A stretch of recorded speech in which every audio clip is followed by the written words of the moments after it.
后来呢就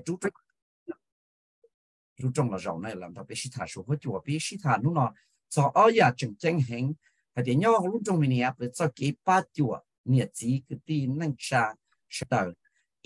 还早还得一个么问下等问好话好这跑西去做好还得要到个都正是多呢，我哩呢要行户都对，那好的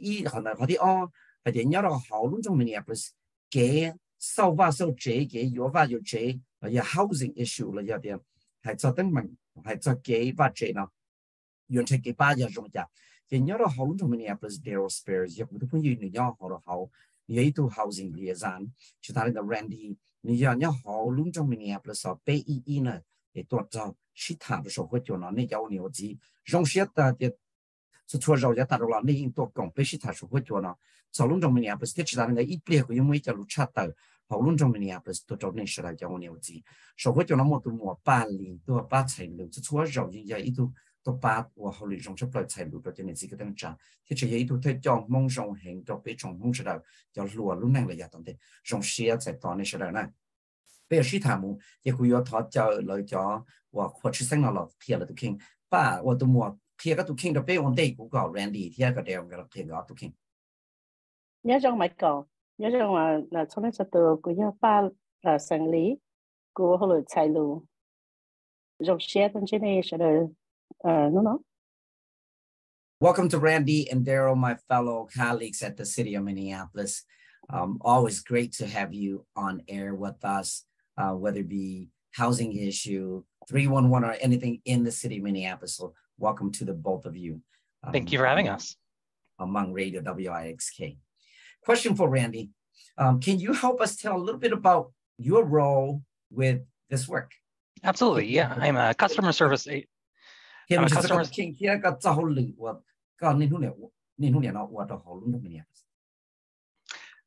I'm a customer service agent with 311. And my role as an agent, we answer calls and process emails from residents, business owners, visitors to the city of Minneapolis who have questions or want to report issues.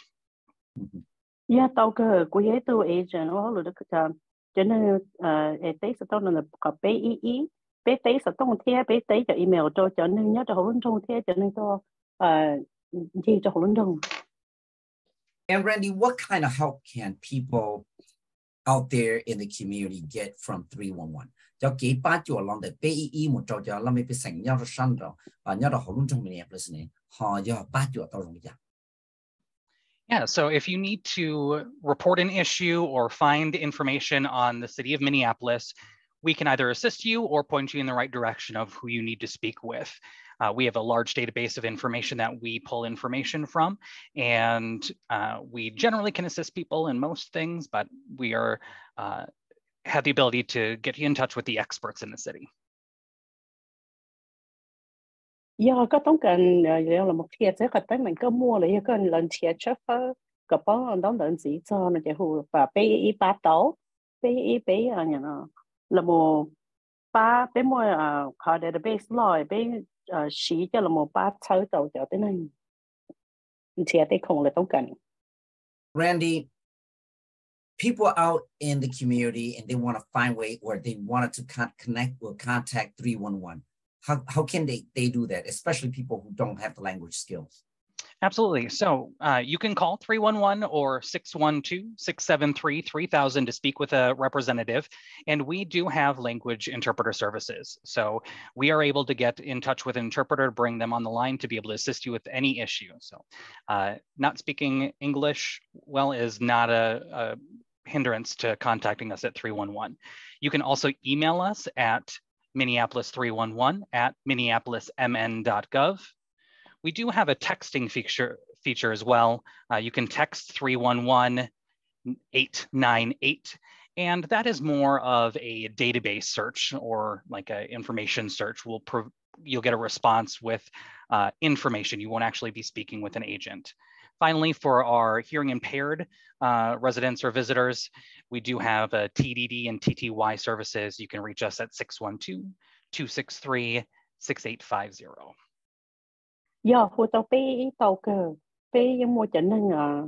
giờ là một ba tế sẽ trong đầu chỉ hồ bé ý thổ nhớ đầu luôn rong rồi họ chỉ đi nhớ sang đầu luôn rong chỉ hồ trâu ý o trâu xả bé bé xuân bé những mua chân hưng chạy lù trâu này giờ chân này chỉ bảo luôn anh chị là chỉ vô đi trả here với mua email thế email cho Minneapolis bee@minneapolismn.gov chỉ ta lên đó mua họ đầu họ sẽ trongตัวcho bee gì chua gì còn nó bé xí cái họ database nhà nó tế tàu trong này họ nên có sẽ trong thế cho tí năng nó lưu chỉ chua giống ở chế bé mua họ TDD thế TTY của tàu tua trâu o trâu bé trâu gì chỉ xuân. Randy, how does 311 connect our listener who are among residents in city Minneapolis with help from the city? PEE na yu mua pe cho nên chỉ cái tiếng cha là giờ để tiếng phong họ đi cha hay cho cái ba chỗ lòng đời luôn trong Minneapolis. Yeah, so our agents are trained to answer questions by searching the database I mentioned. So we can often answer very simple questions, and if we can't answer them, we get you in touch with the city department that can. There are some situations where we just take the report, like potholes or traffic light issues or rental property complaints. These are things where we submit service requests to those departments, and then the resolving department will respond. Yeah, bây giờ agent bây giờ mua lựa sầu cờ là một tế cho khẩu lụi dùng gì nhá thống trợ lúa trong bây sĩ cho database là một hoa thế bây hoa tàu tới khủng dùng gì bây tế tàu tới khẩu lụi dùng gì xử lý hoa report hay cho nên khó nhất trong cái lô cho tăng liên lô là do tới mình nó chỉ là cho nó khó chế 6 chế. Randy, what should callers expect when they pick up the phone and call dial 311? Cho nên chỉ có tiếng Anh của lớn tàu PEE tuần chỉ kịp ba là lời hơi tàu kịp ba là rồi nhỉ? Yeah, so callers can expect to hear a recording. It is going to be in English, and it will explain that you're contacting 311. It'll give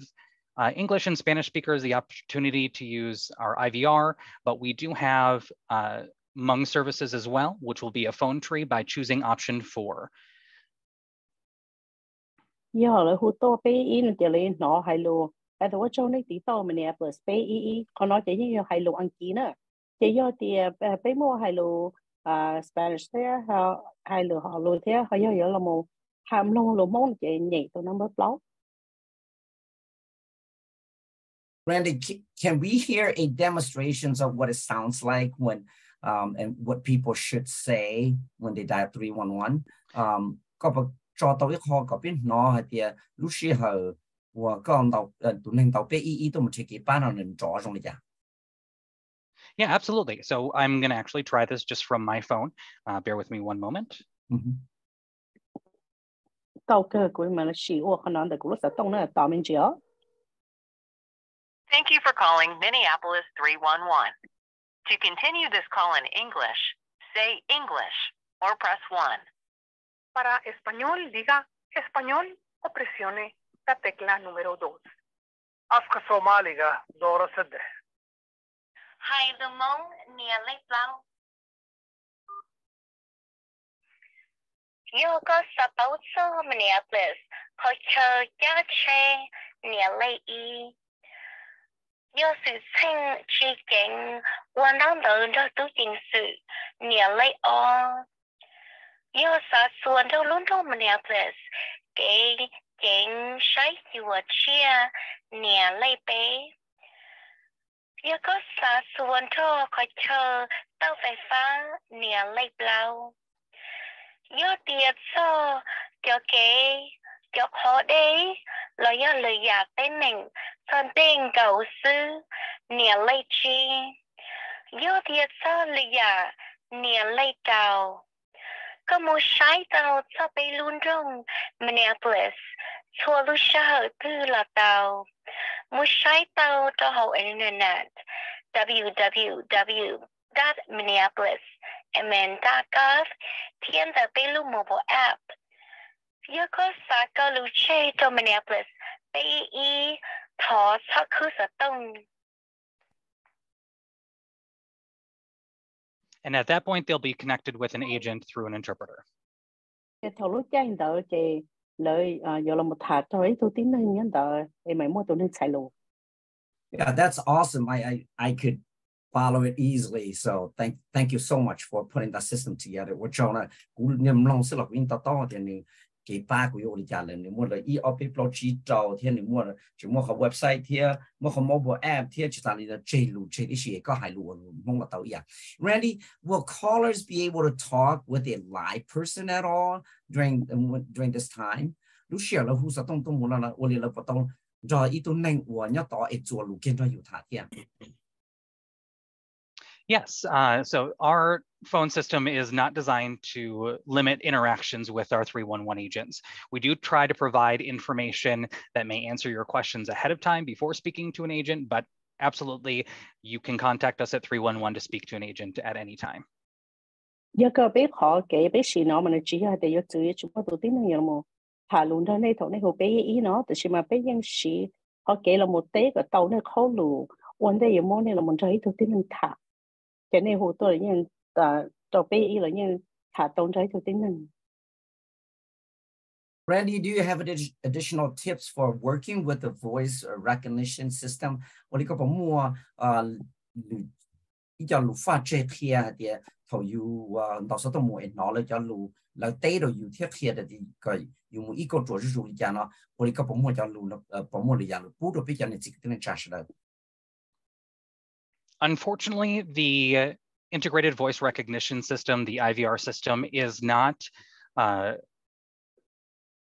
able to process the Hmong language at this point. So it is a touch tone service. So unfortunately, right now, the technology isn't there quite yet, but hopefully eventually we will be able to integrate the Hmong language into our IVR system. Tại sao nó bây giờ tôi chỉ tao biết họ IVR system đó là một hai lượng mong châu thì tại sao nó chỉ sử họ kể em đầu nhảy nó lúc sau tông một châu xứ bây giờ我个也当地那边吧，我们是到后来还落蒙中的可能。For the meantime, the Hmong language will just be touch tone options. 即做lúc chơi nó即họ kể sử落蒙即做印度中的lúc sau tông suy. Randy, thank you so much to you and all of the colleagues at 311 for all of the work that you are doing for all of the residents, making sure that we all have access to full information of the support and services from the city of Minneapolis. Thank you for joining us today. It's my pleasure. Thank you for having me. And the last thing I'd say is please, as residents, feel free to reach out to us with any questions that you have. We're happy to point you in the right direction. Cú trong xét tôi nói nó cú chúng mới khó lù là một sầu hai đôi chẳng hình nhớ trong lúc trong lịch sử họ những mua đất chi nó thì khu tua nung lù là nó bé mua đất chi là bé mà đi tới này mình đâu họ ra. 我找到 Randy 的单车叫我留给人家的好背一年路这么年了是我是错努叫了好累了没把觉得你这个等价去海底好面这个是的没当到的包还得叫给把觉了好你这个等价找你这个等价老好路这么年不是什么价我找 thank you 那我找到Randy 别到木找都提了也别木他甚至这都可以提我多了好路都我或是三条多好路这么年不是多是谈路呢越是谈木就早的给鸟挖这给有挖这给少挖这给我鸟好路这么年不是有早家我有要一都能少这鸟路这么年不是呢你木什么讲 Welcome to 在到 Darrell, welcome to WIXK Hmong Radio. Thank you for being with us today. Please introduce yourself. I have a few questions for you. Good afternoon, and thank you. And thank you for having me, and it's great to be here. I am Darrell Spears. I am a rental housing liaison with the city of Minneapolis. We work on any questions, concerns, comments that residents have. Nhớ rồi我做过一点了，过后来就很多Minneapolis。rồi sẽ tôi anh hướng nộp bé nhưng mà không được cho giờ nên nhớ đầu lúc trong là mua lúa đất chỉ nông luôn là do là mua cái thức sáng đất chỉ là lúa đất chỉ để bé anh cho là ba tổ là We Darrell, assisted. Yeah, go ahead. We assist in providing mediation, retaliation complaints, providing referrals to community-based resources, and we're not direct service providers, but we are there to help people navigate through tough situations. Cái ban cho mediation loเขาเก๋อ่ะเนาะแล้วว่าต่อสู้ต่อแล้วมันรู้หายใจเป็นเดิมเลยเราหมกเพียเก๋ป้าเพียตัวเดียวใช่ยังต้องกันเก๋ใช้วิจารณ์ต่อเราจนแบบจะคู่ป้าต่อเทียbé chịu qua kia dân chạy cho nên người uốn đó thì mà bé kia bé bắt cho nên xấu chế nó gọi là để bao hay để cho tao kể mà đi trả lại thầu lắm mà để giờ không nhớ rồi chỉ tao rồi.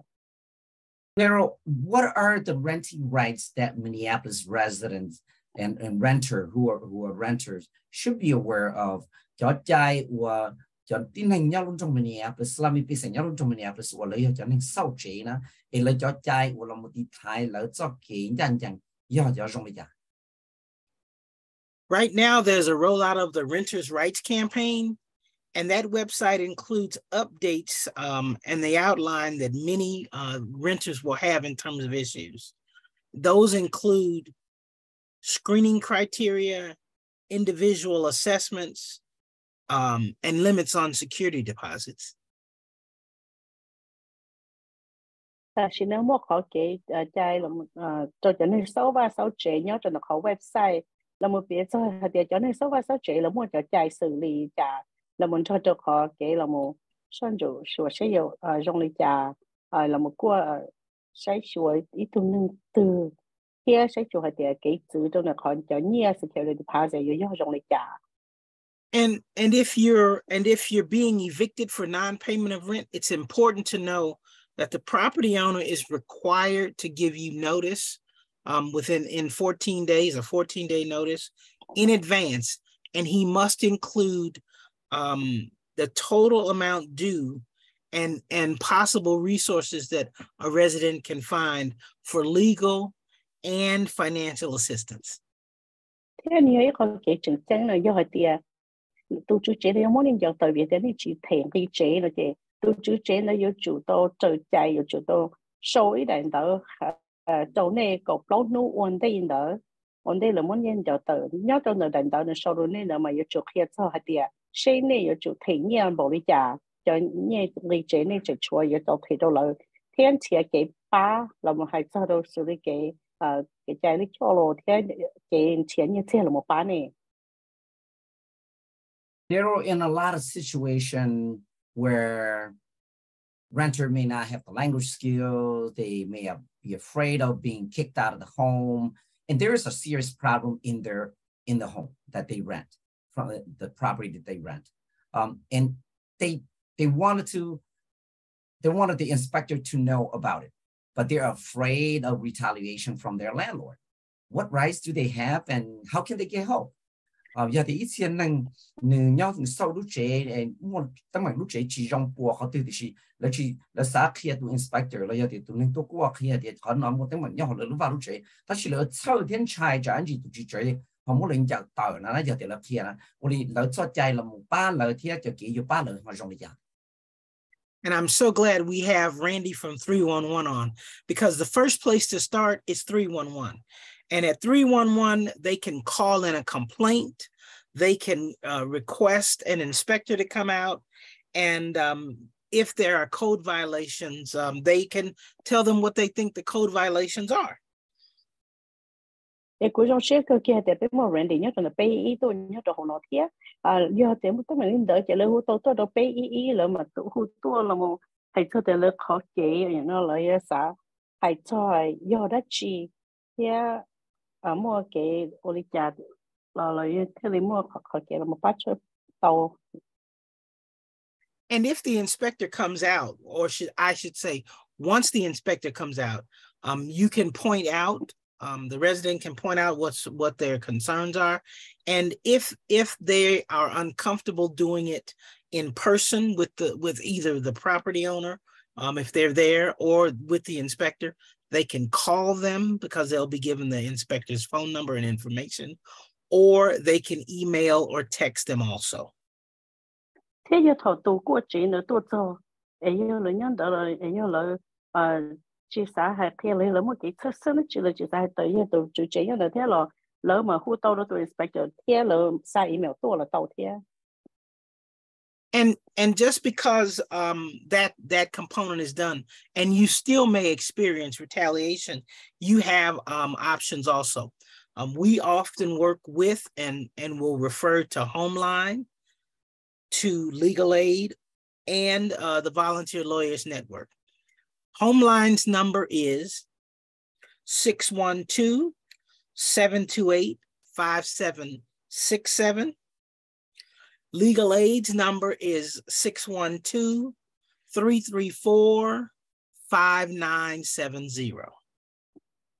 Thế giờ thì ôn được tại cho họ mua cái tụ chủ chế ô bảo là muốn cho tự kia là chế mua nó chưa là bây giờ nhà nó chế tao cái bảo là cho bé mua là thì trong cho Homeline là Legal Aid giờ Homeline tôi sẽ tốt nhất cho EO xả o gì chỉ xả trâu xả Legal Aid tôi nhất cho EO bé bé blau chỉ chua xả xuống. And the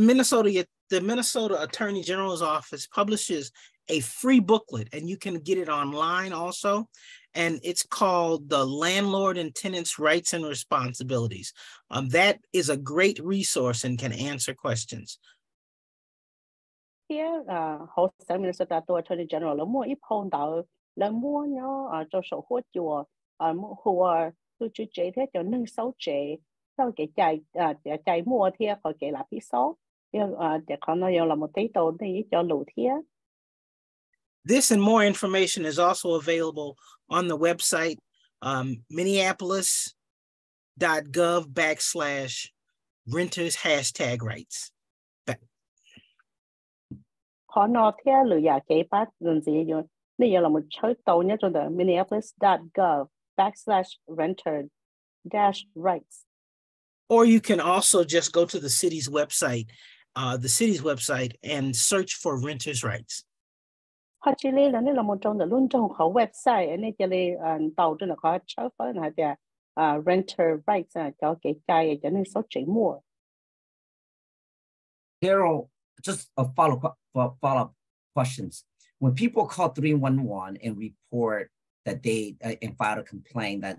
their property, there's an issue in their property that they're renting, is that privacy issue? Does 311 tell the landlord that the tenant, the renter, call them, or is that anonymous? Hay cho hay tiệt do tiệt ít tuần này bỏ到tiền họ lúc vào lúc chế sau nó mua tăng bằng lúc chế này bùa họ thì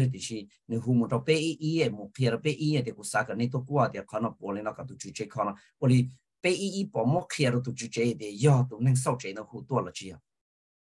No, the dialogue is between the resident and the inspector. The property owner is usually not contacted unless there's an extreme emergency in advance. Chỉ mua họ kể sẽ做luôn nữa就主要là tụi nâng sáu chế thì tụi nâng nếu không một trong là đấy là sự hành động thì như chỉ tụi chủ chế thì như chỉ 做 luôn cho họ要họ để mua họ tới mình lâu hành là chỉ theo lịch sử. There are some renters are afraid to report co-violations because of their immigration status. Many of them are mixed status families. What should they know? Hay trong được cho bọn này chỉ có tên cha và sau chế nó tên mà tên mua tên nhà chỉ trong họ là lúc vào lúc chế là sau là lớn trai phía đâu tụi inspector là trong đó luôn trong vì cái là ít钱问东的人家的钱啦，一些钱问东的，一些股问你要你的年末几问东的人家几末年几问东的人家都的钱来赚钱，我们等问到 immigration 啊，我领导了有主包的呀，的了做债了的台了以后他去。The city inspectors in the city of Minneapolis, we are not, and I'm going to say that, the city of Minneapolis and the inspectors are not concerned about immigration status. The real concern is what is in your dwelling, in your apartment or in your home, and what is safe and what is unsafe. Everyone who rents in the city of Minneapolis has a right to safe and livable housing. Luôn trong Minneapolis cho inspector nó mà biết chỉ một cái sau sinh đất chỉ là một giờ này họ cái muốn tông tới nhớ đầu thì không cả nó nè biết họ kể chơi sư biết muốn là chủ yếu để họ chơi cái nhau lúc apartment lấy lúc chế cái nhau nếu mà cái nhà sinh chủ có sư thế sẽ giờ một đã chỉ nhớ cho họ lúc chế họ sư cho nên sẽ tự nhớ cho họ luôn cho nói như một giờ chạy là muốn nhớ cho họ lúc và chế nhà sinh thế xỉ nhớ cho họ.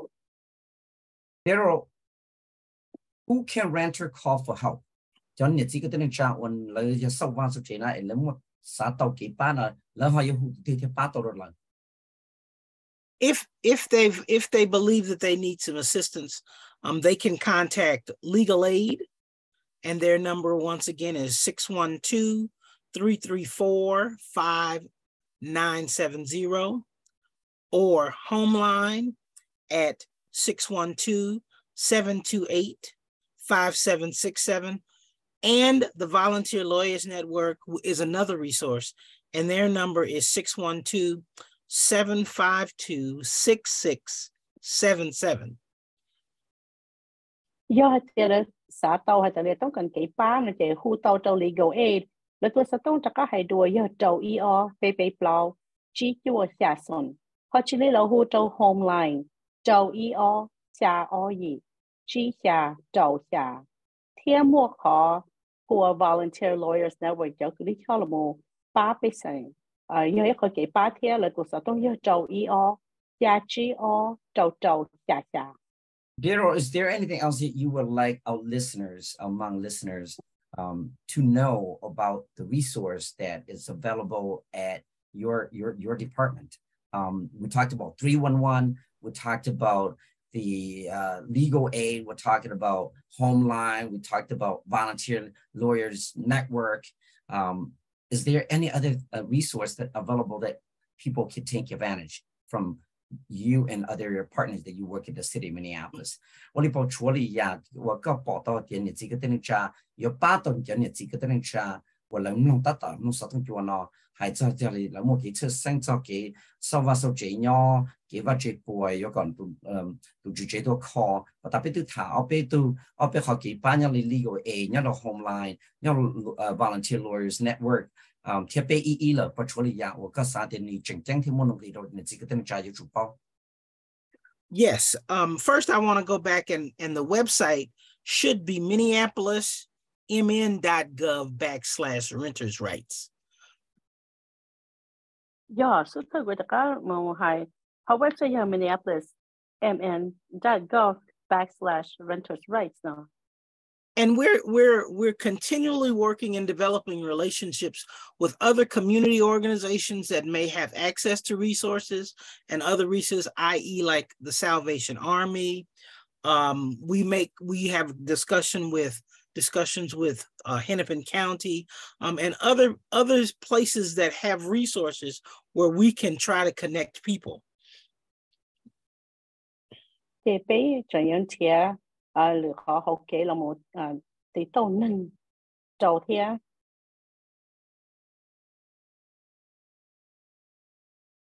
Darrell, thank you so much for everything that you and all of our colleagues and your department that are working as housing liaison, the inspectors and everyone else for your support and your work to make sure that all of our residents knows their rights and get the resources that they need to live in a healthy house and a healthy community. So thank you so much for everything that you do. 我找到 Darrell 的个贴叫我都贴讲才我后来那种找个 OK 我了冇把过贴班贴给把脚中的这个等下找给我受这样的个是的很鸟到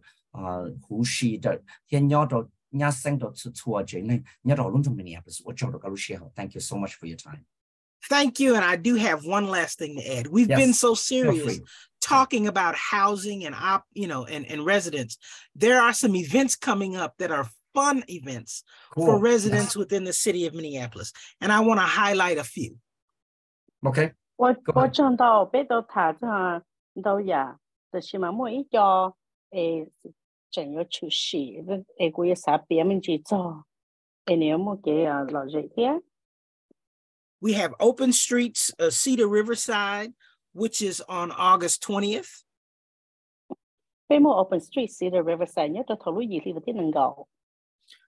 We have the Urban League Family Day on August 26th. Urban League Family Day trong lúc gì thì mình thấy ngồi trò. Open Streets on West Broadway, September 16th. Open Streets nhất là tại cái West Broadway nữa, thổ lúc chỗ thì mình thấy ngồi trò. And the last one of the season is Open Streets, Lindale on October 8th. And let's hope it doesn't snow. Thế khó sau nữa thì bây giờ mua nhớ cho Open Streets Lindale nhớ cho lúc cậu thì mình thấy gì. Thế giờ sẽ để nhà cậu nhiều chỉ lo snow. These are all family friendly events. Please come out. You'll have a wonderful time. And thank you again. Ta nói tới chút chứ là như dòng đồ cho chế nên tua thọ cho nên sẽ đợi tua nữa. Để tôi cho đùa. Thank you. Thank you. And the weather is so hot and we're experiencing some drought. So I think some snow turning into rain would be really good. But again, thank you. Thank you, Darrell, so much for taking time off your schedule to come in and be part of this show. Greatly appreciate it. Looking forward to continue working with you. What you Darrell got to go to show with you. Za Hollywood ya tamte na yo ko shi wa Hollywood game mo la ya tamte na. What you thank you kana. Thank you. What you. Cho nên chỉ cái tiếng chào biết soi plea li ở bên viên thị là mồm lòng ý ra ya sure lần đó sau cho WIXK bên mà đã có là sĩ thả luôn nè. Sao mà mua đi. Thank you, dear. See you later.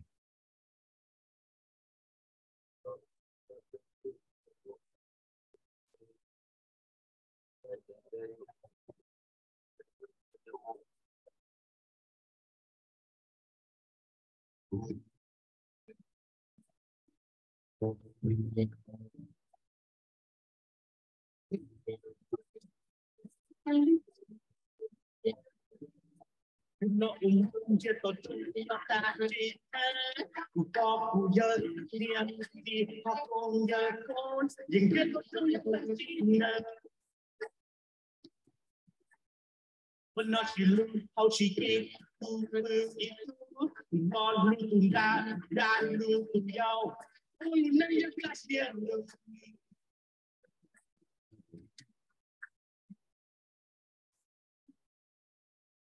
Hãy subscribe cho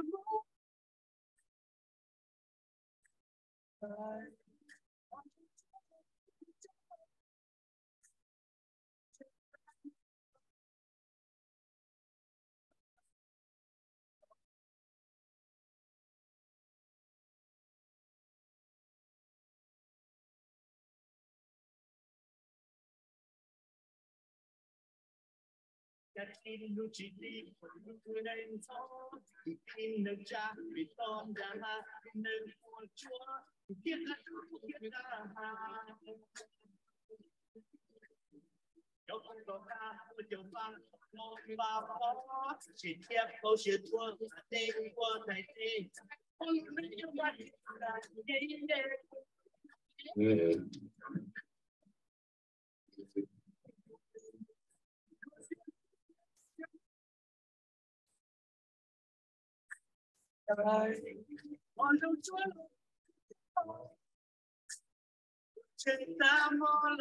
Ghiền Mì Gõ để không bỏ lỡ những video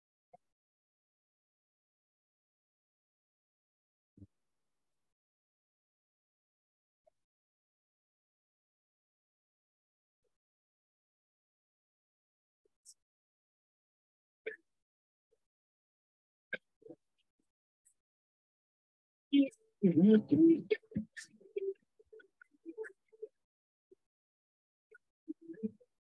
Ai muốn nhau hôn lan thì nhau này cả Canada không mình muốn được nhau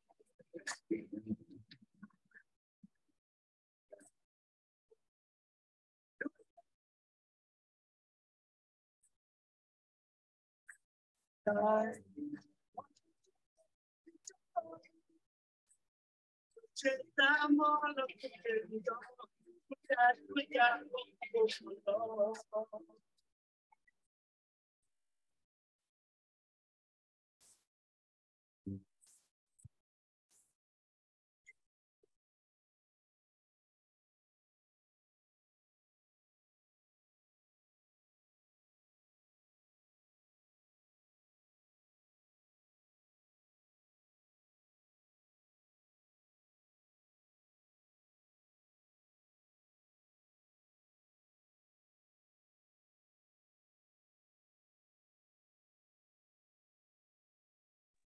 nhớ rằng cho nên chỉ cái tên trả nhớ tao vào chế bây giờ thằng nó cho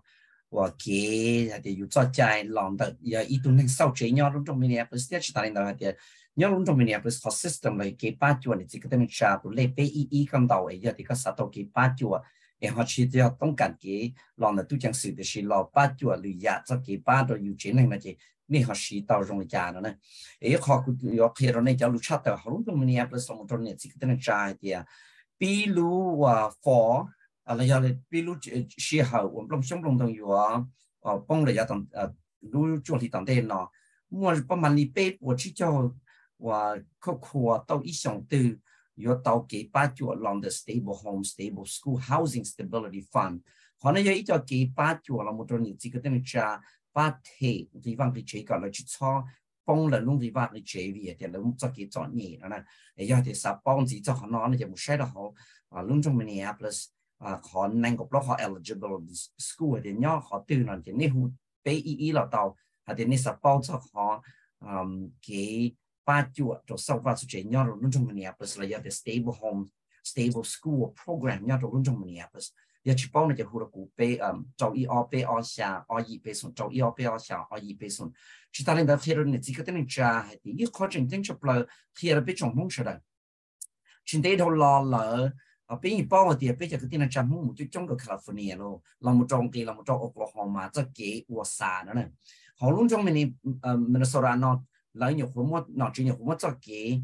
抓在都能那么西我啥的我啥。是撇了那一个地能查，还点样好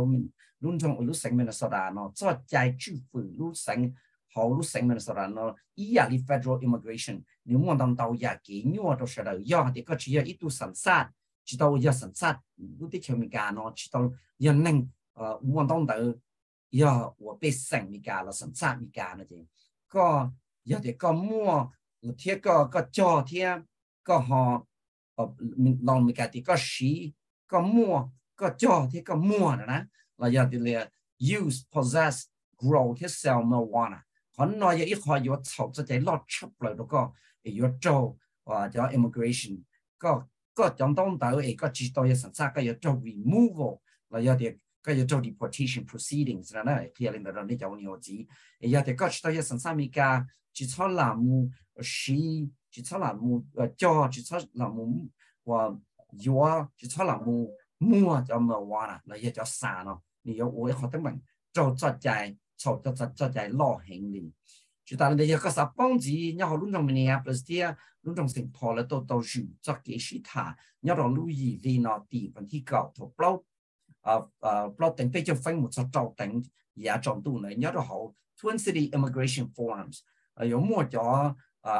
举例敲还在 immigration。还做给你要对求这给ใจ呢，都是他历史里你好 immigrant law center of Minnesota， 都是他这叫在门脑的，也可以领到做那些的，也是他可以做的，给有个是操作在中间，你要弄中 Minneapolis Office of Immigrant to Refugee Affairs， 我要 Michelle Rivera， 也回头 part， 那也一度朋友我后来我给让你背包了好中文给的，你也多讲其他的好的，你叫我牛鸡。你要去到一生产面干的，今年就是个件还做给我洗沙的呢，了有点抹沙了，有点叫沙的，这领导那个那哇，这里包，就当领导如果搞理问题搞all了地搞all呢，抹超你要好论中 Minneapolis 铁路旅路中铁路要给我后来我给有都是有我给讲，要好头路 Saturday。路搞里地个安那头等不差不多等一了好 Cedar River Opportunity Center 那要 G 送 G 这给个 G Avenue South 你要弄中 Minneapolis 有其他这的讲当到有贴贴个啥我身上没干个啥我当到你要的就没干那个么做当门了个去做啥的的屋了啥的么多路的球个多了呢就可能有一个球呢路 Saturday 路以里他只呢 Saturday 以里地个安头等我差不多等你要的好 Cedar River Opportunity Center G 送 G 这个个 G Avenue South Minneapolis 你叫你我直接的对啥帮子呢多么讲到了当你不大我对他了都朋友我给 Michelle Rivera 你要多路香港我 Office of Immigrant and Refugee Affairs na New York tua công sĩ thật cho nó hỏng sĩ ta lên đó cũng nhiệt cũng theo này cho ôn nhiệt what gì hay tiệt bây giờ tàu đi Thái bây tụ keng thiệt bây giờ mình tụ mình nhiều lòng để cho air là bây giờ air quality nữa nè但是呢，就我就我那女人，我摸到到呀，去出上，也要那种Minneapolis， 别摸叫 mask 我要N99 呢，也不着你这个的那差别的，别叫我就那去上了到那种情况，那 Minneapolis 的，或者别要很难的呢，也这个啥道理只叫路么着不路 mask， 摸到个的佢哋啲有智能，有啲個有啲佢哋能揸實啦，啦，學緊啲都冇到。lu地包呢大幾啊 Friday lu 嘢啲地包，因為好多種 Minneapolis lu 炒我好離譜public service building， 嗱lu 種 Minneapolis 有麼叫 mask 呢，叫 N99 呢，不斷你自己都能長啊，就冇到實的事，一個叫我做個豆冇到用，咁叫咪都咪用冇到係但用那個天氣氣麼個叫 air quality 啦，有啲就我做那氣用啦，但是呢，你冇諗到呀，唔係做錯，真係啦，你都報道啲，因為嗱啲去加拿大咧。姑娘老很相同是姑娘老很就我的包的叫我就其中嘞，可能到那要呢我自己呢我没适合那个多么讲呢，要到公司专门在项目中动工，要到好 Minneapolis public service building 要到那技术机在给 Blau Avenue South， 可能到那叫我呢自己个呢好多么，其他人到是呢。啲包啲傻行嚟，咁南方啲攞啲特技嘅傻行，有啲你自己都能揸一啲呢，啲度你第一次到就說傻啦，有我哋有冇摸到咯，你也知道，所以說你都傾聽你真呢，後啲個諗到後 fluid 呢，後 fluid 啦一啲就後過不到有啲，因為啲咯，因為你呀話你一過了8個幾，那啲錯就啲錯你捏到，可能啲天氣是傻的有天啦，天氣大領導。有一他這樣的有我哋就你這個東西叫老呢，就呢我哋哈有冇得問呢？剛好搬鐵，把鐵做那個包鐵了呢，就打領導了，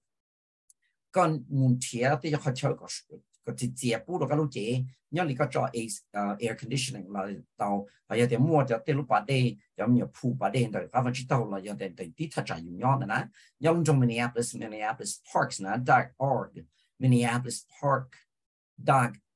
那能不能到路铺了 area， 你要到好多种 Minneapolis 问题天啦，好要 library 了，呀你专门做这些的，咁少个都节目，要得好求这些领导一个有这的去，古很叫你去么，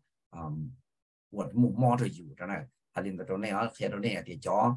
记住你自己发的你记那你把到那报的，你冇要得好求这些种领导那看叫我呢我记得，但是呢你要做好。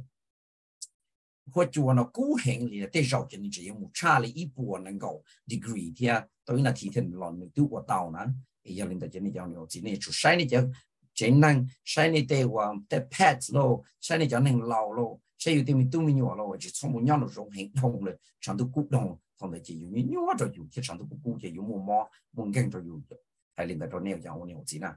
就到领导路中 Minneapolis 被我好 survey on reopening Nicholas。theo 我nhân đời Lake Street 啊，lúc地包lúc gì thì là chỉ đã thi rồi nè， 這個我 opening 這個 Nicholas ที่nhân đời 這個 Lake Street 啊，可能有thi多啲，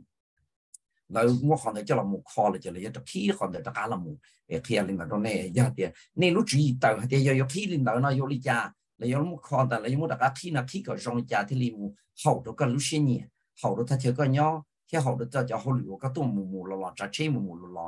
เขียนกันตรงนี้จะอุณหภูมิยันเนี่ยเขาไม่เชื่อเขาเนี่ยท้อเนี่ยเขามู take a survey นั่นนะ take a survey นั่นแล้วยกเกิดดูวันที่เปล่าทัดสิยกเกิดดูยี่ที่วันที่เปล่านั่นถูกเปล่าตั้งเนี่ยก็ต้อง take a survey เนาะ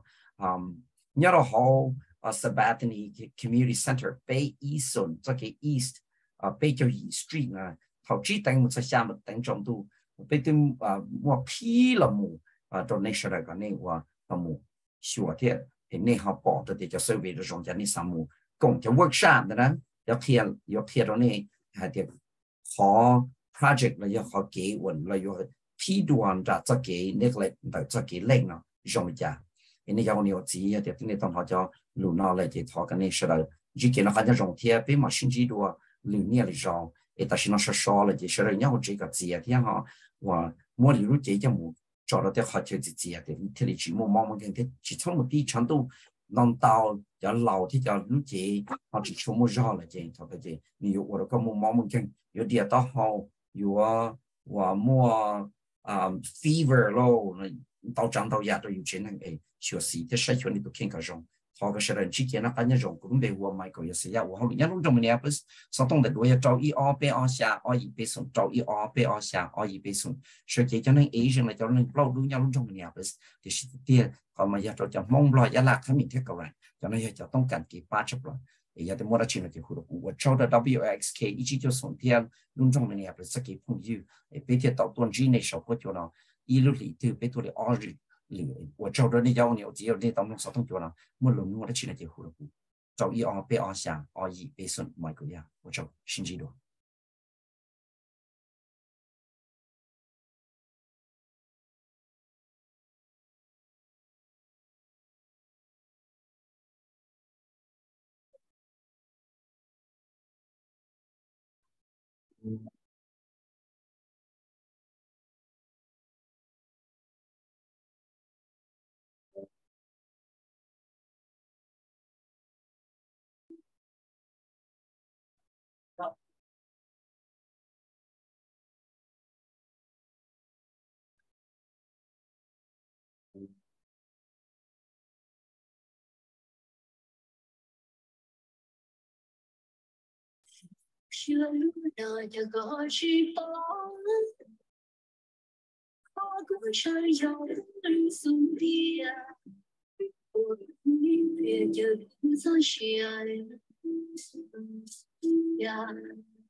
Mình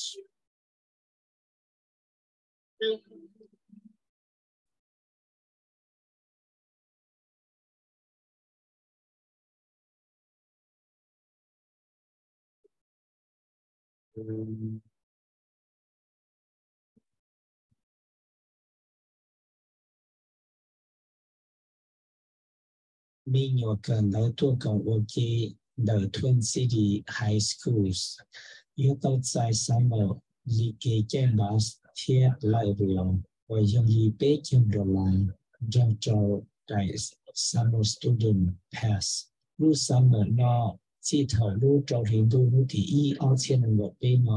một số lúc cho thì lúc thì chỉ ở trên là một bên mình nhỏ cần đầu yếu tố tại kế trên bus thiết train you share thì cả là tàu. Chỉ mua sự cho phê và nhà bế đồ làm mình nhậu trí sinh. Xã sẽ cho chế cần thơ một tour công thiết xã dụa đại pass một sáng đầu www.metrotransit.org/summer-student-pass ý rộng gì www.metrotransit.org/summer-student-pass